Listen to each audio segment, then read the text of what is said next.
All right, here's chapter 3 of Chasing Vermeer.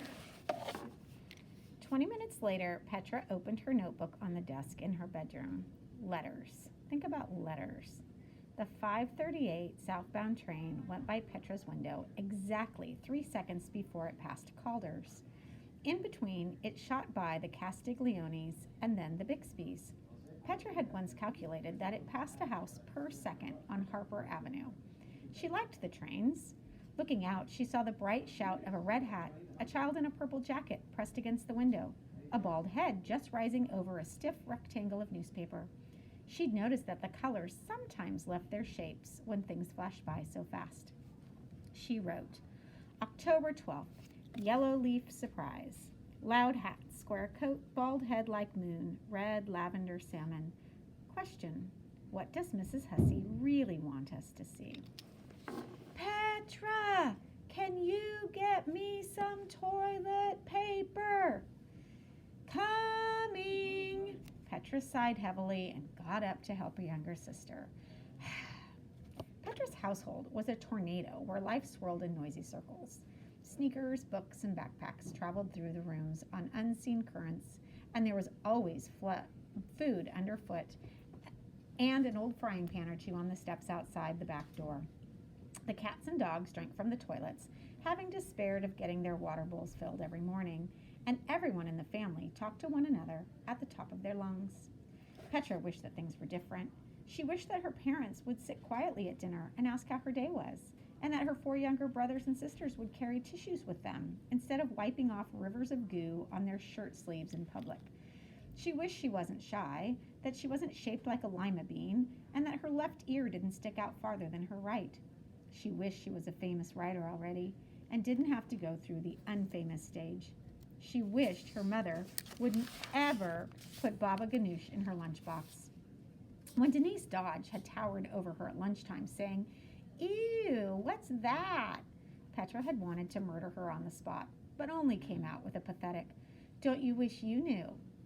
As Denise moved away, Petra heard her saying loudly to her friend, "Blech, aren't you glad you don't have to eat baby gush for lunch?" The family socks basket was another thing Petra didn't like. She always ended up with one sock either too big or too small. Since no one wanted to sort all the clean socks that went onto 14 feet every morning, the socks went straight from the dryer to a gigantic hand-woven basket, and it was every person for themselves. Each fall, Petra's mom bought the same color socks for all 7 of them, so that, in theory, there was always a size that fit. But reality in the Andale family was never that tidy. Like many kids in Hyde Park, Petra was a club sandwich of cultures. Her father, Frank Andale, had relatives from North Africa and Northern Europe, and her mother, Norma Andale, was from the Middle East. Petra didn't think much about what racial category she belonged to. Her family had let go of that way of looking at things a long time ago. She did know that for many generations on her mother's side, every first child who was a girl had been named Petra. She also knew that Petra was the name of an ancient stone city in Jordan, a sophisticated and graceful city that had risen out of the desert more than 2,000 years ago. 3/4 of its ruins were still covered with shifting sand. She liked the thought that she was named after a mysterious place of buried secrets. The last first daughter had been her grandmother, who lived in Istanbul now. When she had visited Chicago a couple of years ago, she had told Petra that all of her namesakes had grown up to be very beautiful and very lucky. The younger Petra had looked doubtfully at her grandmother, who just looked whiskery and wispy, and who seemed to spend all day long losing everything she needed, like her slippers or her black eyeliner or even the bathroom. Glamour might have been easier in the past. Petra was sure that every Petra before her hadn't had to put up with thick glasses with blue and purple speckled frames.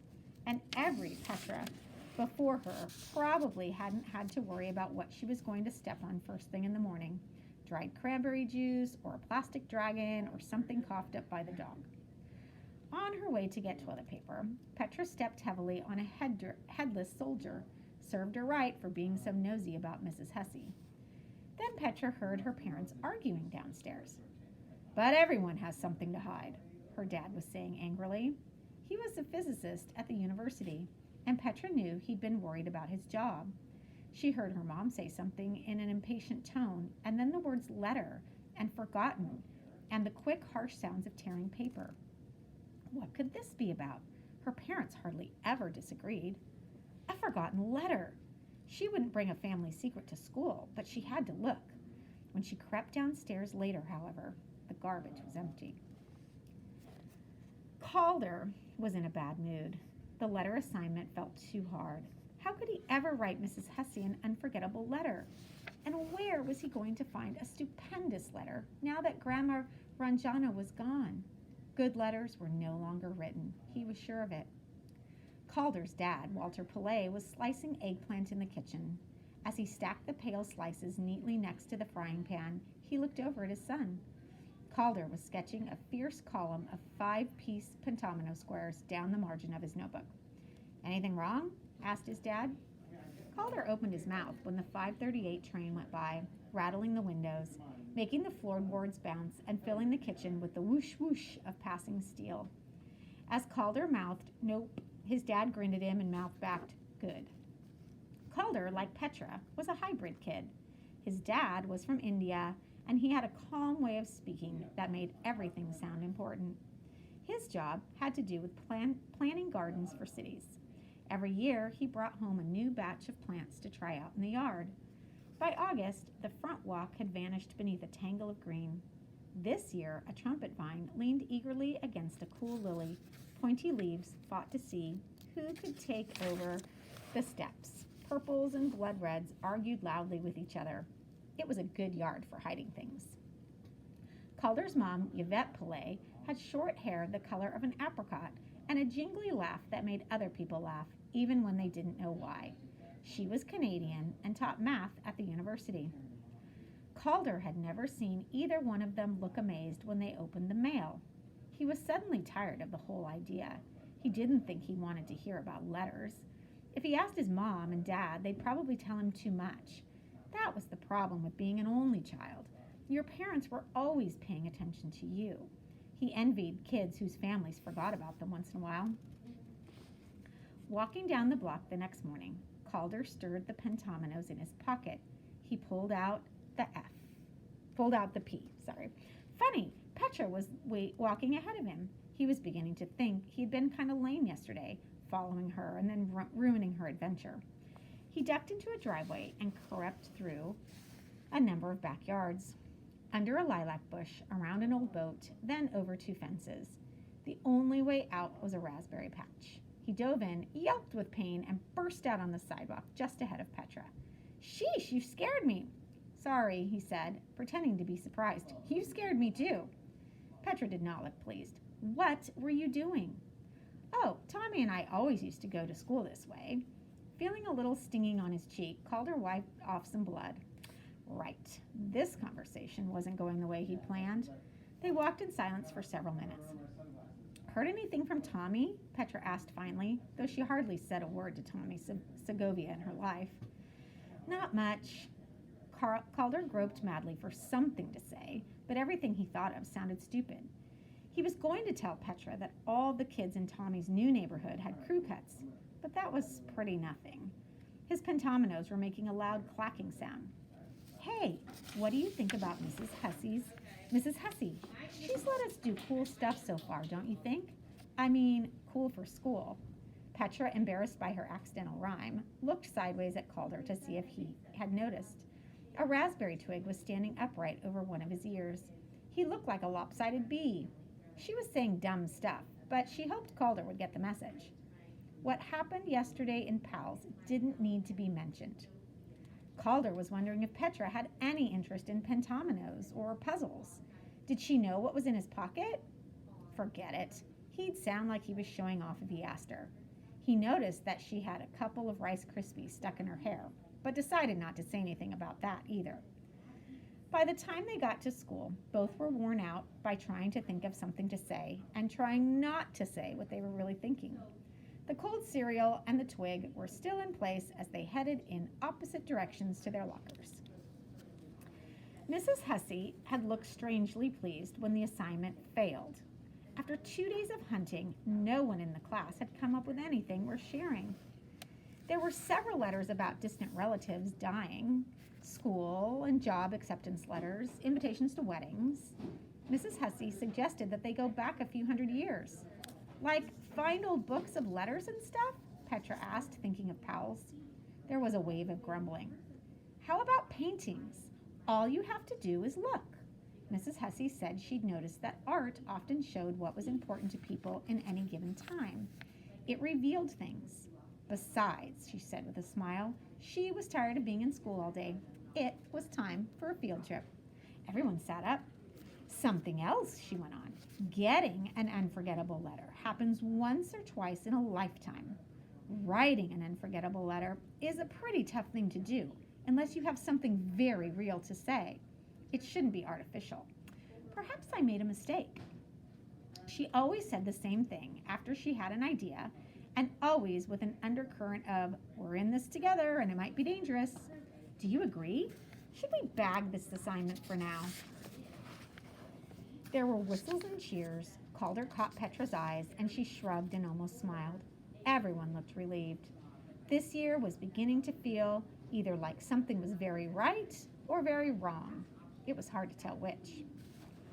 On the following Monday, they took the train to the Art Institute and walked several blocks in October sunshine. It was difficult to keep up with Mrs. Hussey's bouncy stride. Calder noticed with approval that she never even looked back to see if everyone was with her. She was one trusting teacher. After they ate bagged lunches next to the bronze lions on the steps of the museum, they fanned out in the European wing. Petra took off on her own. She passed the Degas dancers, the big painting made completely of dots, the Monet haystacks and bridges, and headed into the older works. When she was in third grade, she'd had a babysitter who took her to the Art Institute once a month. The babysitter would sit in front of a painting, sigh a great deal, and sometimes write things down. She'd tell Petra to stay in one area, but not to bother her. Petra would walk around looking. Soon she began to wonder which paintings would be fun to go into, or which ones she might like to take home to her room. She thought about which of the children in the painting she'd like to play with. Her babysitter gave her a pad and pencil, and Petra made lists. She once counted all the paintings with red clothing in them. Another time she secretly counted all the bare bottoms. She also counted all the hats and found 123. Now she walked slowly from room to room, hugging her clipboard. She was sure there was a letter somewhere near an angel. Or was it rolled up in someone's hand? They had 1 hour to look, and she knew she'd find something. When Calder saw Petra disappear, he decided to follow her. He stayed a gallery length behind and was so busy trying not to be seen that he barely noticed what was on the walls. Then, quite suddenly, Petra was gone. Calder walked slowly through the next two galleries. It was getting late. He better start hunting on his own. Turning a corner, he spotted something promising. It lay on a bedside table inside a French painting by an artist named Auguste Bernard. The date was 1780. Calder looked around. He was alone. He leaned against the wall opposite the painting and began in a businesslike way to take notes. The letter was folded up, but had a red wax seal that had been broken. He knew this meant it had been open. The woman next to the letter was rolling her eyes, and her dress was ridiculously small for the top part of her body. Calder concentrated on the table, which also had a necklace of beads and a book with French words on it. He was copying the words down, L'Art Dame, when the wall behind him moved. What the? Calder staggered backward into a dark doorway and stumbled over someone's feet. The person gave him a sharp push. Then the two of them shot back into the brightness of the gallery. A guard strode over and grabbed Calder by the elbow. Restricted. Can't you read? Too stunned to answer, Calder twisted around to see who had shoved him. What were you doing in there? Petra hissed. How about you? He snapped back. The guard, a pink and gray sausage of a man, crossed his arms. Storage room. No public allowed. Where's your school group anyways? Calder and Petra walked in silence on either side of the sausage to where Mrs. Hussey was talking with a group of their classmates. Here's where she turns into a regular teacher, Calder whispered behind the guard's back. Petra glanced his way with a twinkle and a quick flash of, "We'll see, won't we?" "You in charge? Found these two in a storage room." Mrs. Hussey looked surprised, but not shocked. The kids standing around her tittered. Petra and Calder looked grim. "Thank you," Mrs. Hussey said to the sausage, making it clear that the conversation was over. When the guard was out of earshot, Mrs. Hussey smiled warmly at Calder and Petra, looking first at one and then the other. "Good thinking. Find anything?" When Denise changed seats on the train, a scrap of paper floated into Petra's lap. "Calder and Petra lost in the art. First a kiss and then a fart." Petra brushed it onto the floor, hoping Calder hadn't seen it. Why did kids have to be so stupid sometimes? By the time everyone got off at 57th Street, it was too late to go back to school. Mrs. Hussey waved goodbye, and Calder and Petra started awkwardly down Harper Avenue. "See you," Petra muttered over her shoulder as she hurried ahead and zoomed up her porch steps. "Petra?" "What?" Petra turned around. "What were you doing in there?" "Just looking. Most museums have too much stuff to have it all hanging, so if it's not hanging, it's got to be stuck in a closet." "Yeah, I guess Mrs. Hussey would have thought that was cool, finding a letter that was off limits," Calder said. "That's not very nice. You don't like her?" Calder began stirring his pentominoes around in his pocket. "I do." Petra looked curiously at him. "You're jealous of me." "I am not." "Admit it," Petra grinned. "Well, just about your storeroom idea." Petra's face closed. "Of course." Then she was gone. What had just happened? Calder pulled out one of his pentominoes and tossed it up into the air. "I for idea," he said out loud. Or was it I for idiot? Okay, there's a picture that we passed in this chapter that I wanted to give you a chance to look at a little bit. So do you happen to see, zoom in, remember we're looking for pentomino shapes or frogs. Do you happen to see anything? I'll let you decide what you might see.